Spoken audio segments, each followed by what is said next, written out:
Survivor has so many hidden secrets spread throughout each planet. I'm absolutely loving the exploration in this game, and I actually just found an entire cave system that has 4 mini bosses, a bunch of really tough enemies like Magna Guards and BX Commandos, some absolutely awesome lightsaber customizations, and even a perk that allows you to see every single unlockable item on the entire map. And I'm pretty much just going to be showing you guys through the cave system today, showing you where to find it, where to go, because it can be a little bit of a maze in there, and really just what you guys can expect in this hidden cave system. Now, before we get into the video, look how boring this version of Cal is. He's got the default outfit, the default hairstyle, and worst of all, he uses a default web browser, and I'm going to show you guys how to fix that right away with today's video sponsor, Opera GX, the web browser for gamers. Similar to having your own custom outfit for Cal, Opera GX allows you to fully customize the browser with plenty of unique mods that change the way it looks and operates, making it far less boring than all those other web browsers on the market. You can select from a massive library of pre-made mods or even create your own, and you can even select stuff like background music, different effects for opening and closing tabs, and even keyboard sounds to make browsing even more enjoyable. The other massive bonus with Opera GX is that it is far less taxing on your CPU and RAM compared to most other browsers out there, because it allows you to control and limit how much RAM and CPU power is actually being used, meaning you can have Jedi Survivor on one monitor and my channel on the other monitor with all of my Survivor tutorials without causing any performance issues. On top of that, you can instantly port over all of your settings, bookmarks, and search history from most other browsers out there at pretty much the click of a button, and it's even compatible with most Google Chrome extensions too. You can make the most of these awesome advantages by downloading Opera GX completely free through the link in the description. Be sure to go and check that out, but with that being said, let's get stuck into the video. Now, this hidden cave that I'm talking about is located over in the Mountain Ascent area, and you will need to be somewhat progressed through the story to get the whole cave. You pretty much just need to have unlocked some of the skills that are unlocked later on in the story, like the mid-air dash, for example. Now, you want to head to this shack here you can see on the map where I am, and what I will say too is there's also a stim in there if you actually run up this little wall here and take the roller mine that you can find up on this little like catwalk, head down to the top of the shack and then actually blow that little wall up. So be sure to pick up that stim, because I'm going to be honest, you're probably going to need it in this cave. There are no meditation points once you get in there, just to make you guys aware of that. Now anyway, down this little hole you will come across the Fon Key Cavern. From the main entrance you want to head down to this little area and force lift this object,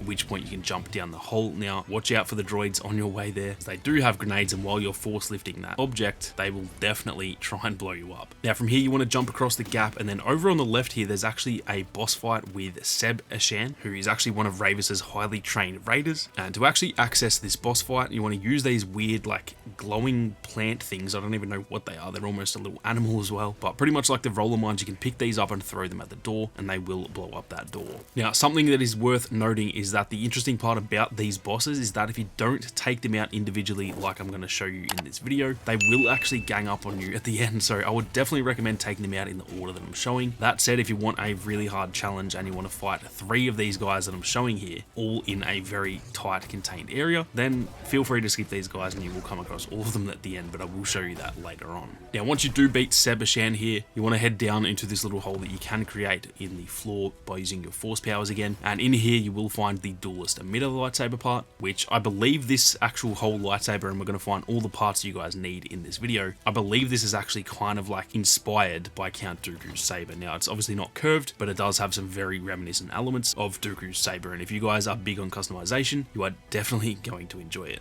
Now, once you take out Seb, there is another room off to the right where pretty much you initially jump across that bridge, and this has some roller mines and BX Commandos in there, so just be aware of that. Now, once you've taken those guys out, you can create another hole here and head even further down into the mines. This place just keeps on going, and this room contains not only another mini boss in Prince Patron, but it actually has a freaking Rancor as well. Now, once you kill Prince, you can head into where he was actually being held and find the duelist switch, which is just yet another part to that lightsaber, and then after that, you can head on over and fight the Rancor. It is obviously a very, very tough fight, so be prepared to die a few times doing this depending on your difficulty, but once you kill the Rancor, you can then head over back where you fell down into this hole. There is an area that you can drop down onto, and you will find a few droids with grenades, so just be sure to watch out for that. But eventually you will come to this little pond where you can actually see Scuva Stev just chilling, and to be honest, I have no idea how the man got down here, but he seems to be everywhere that you go in this game. What you want to do is you want to dive into that actual pond that he's pretty much fishing on, and at the very bottom you can actually actually find the Duelist pommel, so that is now 3 out of 4 lightsaber parts for this Duelist saber. Now, if you keep heading along the same path, eventually you will come to this area with the final boss, which is Urjeff Mecha, and to access him, you actually have to head onto this elevator, and it will take you all the way back to the very start of the cave, pretty much where the meditation point is. What I will say is that if you are running low on health,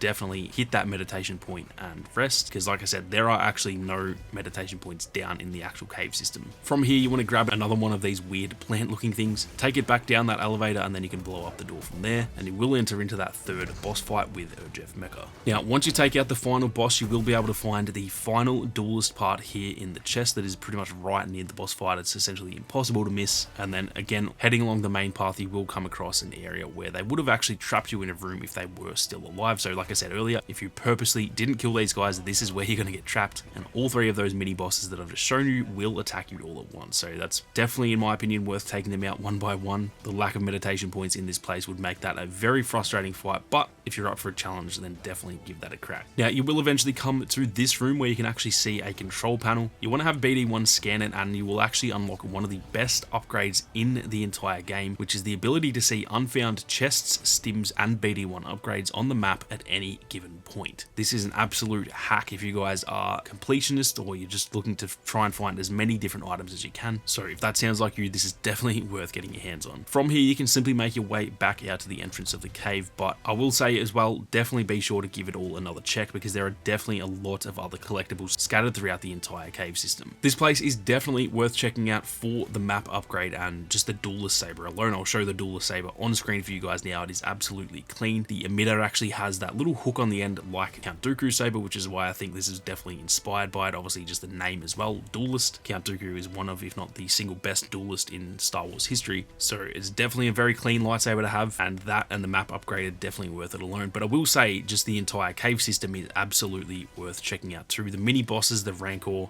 there are some hidden Magna Guards and stuff down there. Like I said, it is just awesome to actually explore, and the fact that this is pretty much hidden, it is very, very easy to miss this. It just goes to show how much there actually is in this game. Hopefully you guys enjoyed this one though, and if you did, be sure to hit that like button and subscribe to the channel if you are new. But with that being said, thank you all very much for watching. You guys have a great day, and may the Force be with you always.